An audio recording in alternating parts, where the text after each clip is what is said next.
Kuulsime tähendamissõnast raiheinast, kuidas Jeesus ütleb, taevariik on inimese sarnane, kes külvas oma põllule head seemet. Aga inimeste magades tuli ta vaenlane ja külvas raiheina nisu sekka ning läks minema. Vahel tulevad meie juurde meie lapsed ja küsivad selliseid meie täiskasvanute poolt teinekord rumalateks kuulutatud küsimusi. Näiteks, miks on olemas umbrohi või mis kasu on sääskedest ja parmudest. Enamus meist oskaks neile küsimustele vastata. Räägime, et umbrohi ilmselt on ju inimeste poolt umbrohuks kuulutatud. Taimed ise ei tea midagi sellest, et nad umbrohuks on määratud. Ja ilmselt see ei näita ühe taime väärtust. Ja sääskedel ja parmudel on ka oluline koht meie toiduahelas. Kui need ühel hetkel kõik putukad ära kaoksid, siis paratamatult oleks see tagajärjeks ka meie endi hakkama saamisel.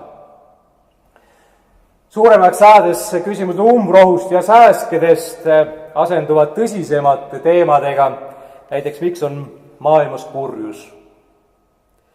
Miks on nii, et halbadel ja kurjadel inimestel läheb hästi? Ja sageli need, kes meie hinnangul on head ja tublid, rõõmsad ja toredad, nendel läheb halvasti. Vahel ütleme, et kõige toredamad inimesed surevad kõige kiiremini. Või siis mõtleme looduskatastroofide peale, miks süütud inimesed peavad kannatama, olgu siis hiidlainete, maavärinate või vulkaanipursete tõttu.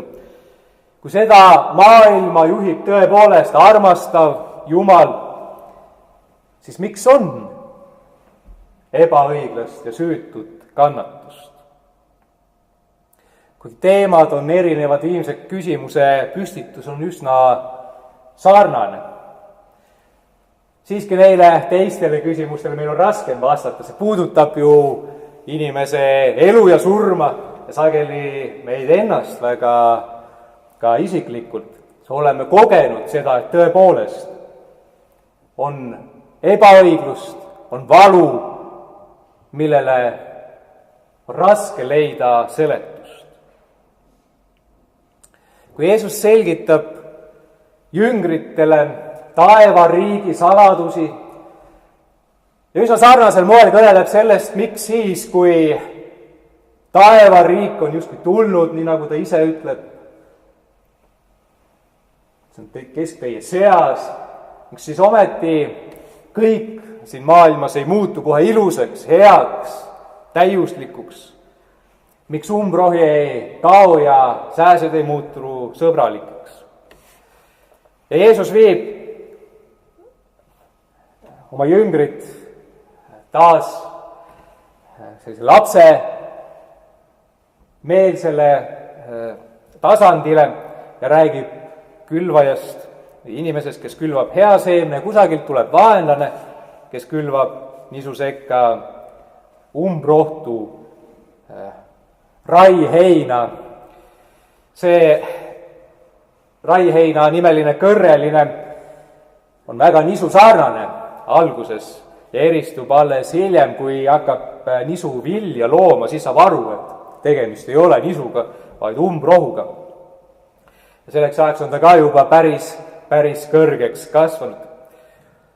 Ja see inimene, põllumees, teades küll väga hästi, millega on tegu ja kust see on tulnud, see umbrohi, ei lase siiski sulastel viljapõllule minna seda rohtu ära koristama, sest see tooks rohkem kahju kui kasu. Kõik on kõigega seotud. Halb ja hea, ilus ja kole, me sõbrad ja vaenlased. Meteoroloogi Evald Lorentsi poolt on sõnastatud see kuulus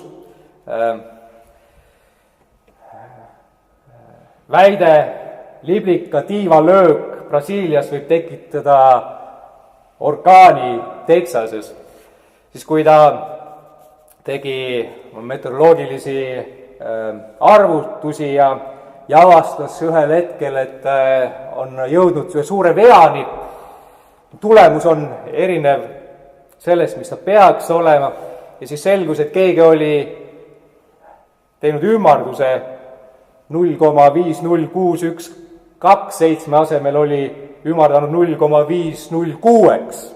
Ja tulemuseks imepisikesest ümardusest sai lõpuks väga suur meteoroloogiline viga. Tõepoolest, väikesed ja tühised asjad, meie jaoks mõttetuina näivad asjad, võivad saada väga suurte muutuste põhjustajaks ja siis tuua esile ka kaose. Viimselt ei kujuta me ju ette, kui palju ebaõiglasem ja kurjem võiks see maailm veelgi olla selle asemel, mis ta täna on. Keegi on öelnud tabavalt, et kui kurdetakse maailma ebaõigluse ja kurjuse üle ja vahel küsitakse seejuures, et kus siis on Jumal selles maailmas, võiks teistpidi hoopis imestada, kuidas selles vigases, poolikus ja nii kurjaks ja vahel tundub, et juba kurjemaks muutuvas maailmas veel üldse armastus ja headus alles on. Kas see pigem ei räägi meile tõepoolest mingi väline jõud peab olema, kes üha uuesti ja uuesti annab inimesele ja maailmale võimaluse. Rai heinaga hakkama saamiseks ei andnud peremees Jeesuse tähendamissõnas nõu minna ja hakata seda kitkuma, vaid olla kannatlik. Küllap meiegi oma elus oleme kogenud seda, kus vahel kurja või halvana näiv sündmus või olukord lõpuks osutub millekski väga vajalikuks meie jaoks. Või teinekord mõni inimene, kellele annaksime väga negatiivse hinnangu, selgub, et tema olemus on hoopis midagi muud. Pole see, mida tema esimesed teod näitavad, on midagi muud, kes ta tegelikult on. See, kus läheb raiheina ja nisu piir, selgub alles lõpuks, siis kui nisu on valmis, kui lõikuse aeg on käes. Enne seda olgem kannatlikud. 18. sajandil jõudis meie aladele üks Ees-Aasia poolkõrbetes ja steppides levinud taim. Eesti keeles nimetatakse seda ametlikus keelepruugis harilikuks tõlkjaks ja see levis meie aladel Vene sõjaväega, sest seda taime leidus hobustele söödetud heina seas.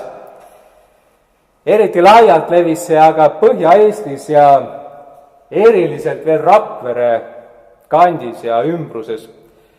Krimmi sõjapäevil siin viibisid suured Vene väeüksused, kellele toodi Ukrainast heina, kus siis palju seda taime sisaldus.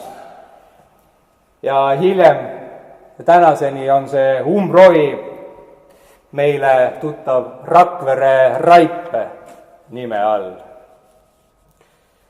Selle visa sageli suviviljade seas levinud taimega on tublisti võideldud. 1939. aastal anti välja määrus, et see tuleb kogu Eestisse hävitada. Maaomanikud, kes selleks pingutusi teinud ja püstitatud 1947. aastaks siis Rakvere raipest oma põldudel lahti ei saanud, neid ähvardas arest kuuks ajaks või 100-kroonine rahatrahv selle määruse kohaselt. Kuigi aeg muutus ja olud läksid teiseks ja umbrohuga võitlemise asemele tulid muud teemad, millega tegeleda. aga täna me oleme selle taimega harjunud ja ära leppinud. saab ka nõnda, et ei pea kõike umbrohtu hävitama. Umbes nõnda, nagu kõlab ühes naljaloos, mis räägib, et keegi aednik pöördus taimekasvatusinstituudi poole, paludes soovitusi, kuidas võilillest oma kauni muru seest lahti saada. Kõike on ta proovinud, aga edu pole saavutanud. Lõpuks saab ta spetsialistidelt soovituse: õppige oma võililli armastama. Tõesti, kui kõigest halvast ja kurjast lahti ei saa, tuleb õppida sellega koos elama ja võib-olla ka armastama. Nägema selle osa meie elus kui tervikus. Me elame maailmas, kus palju sellest, mis siin toimub ja mis meie endi elus aset leiab, ei ole alati hea. Me ei oska seda alati väärtustada ja hinnata, pigem peame kurjaks. Jeesuse õppetund on meil, et Jumal ei tule seda maailma muutma steriilseks, parasiitide vabaks paigaks. Viimselt ei peaks ka meie pühendama oma elu võitlusele umbrohuga, millest sageli pääsu ei olegi, vaid keskenduma sellele, mida meil on võimalik muuta. Iseennast on meil võimalik muuta. Jumal näitab Jeesuse Kristuse kaudu, kuidas ta selles paigas on ometi olemas ja külvab head seemet ja kutsub meid olema tema kaastöölised. Kelly Sildaru, eile meile maailmameistrivõistlustel kuldmedali toonud noor talisportlane, ütles intervjuus, et enne viimast sooritust ütles isa talle: see on sinu otsustada, kas sa tahad olla esimene, teine või kolmas. Tõepoolest, nii lihtne see ongi. Lõpuks on meie enda käes meie järgmine sooritus. Teiste üle kohtumõistmine ja nende parandamine, nende vigade otsimine ei vii meid kaugele. Ükskord selgub, mis on tõde ja mis vale, mis jääb ja mis hävib. Meie ülesanne on võtta vastu Jumala kingitus meile Jeesuses Kristuses. Hoiame tema poole, et meie oma eluga ei saaks mitte raiheina külvajateks, vaid hea ja ilusa vilja esile toojateks. Aamen.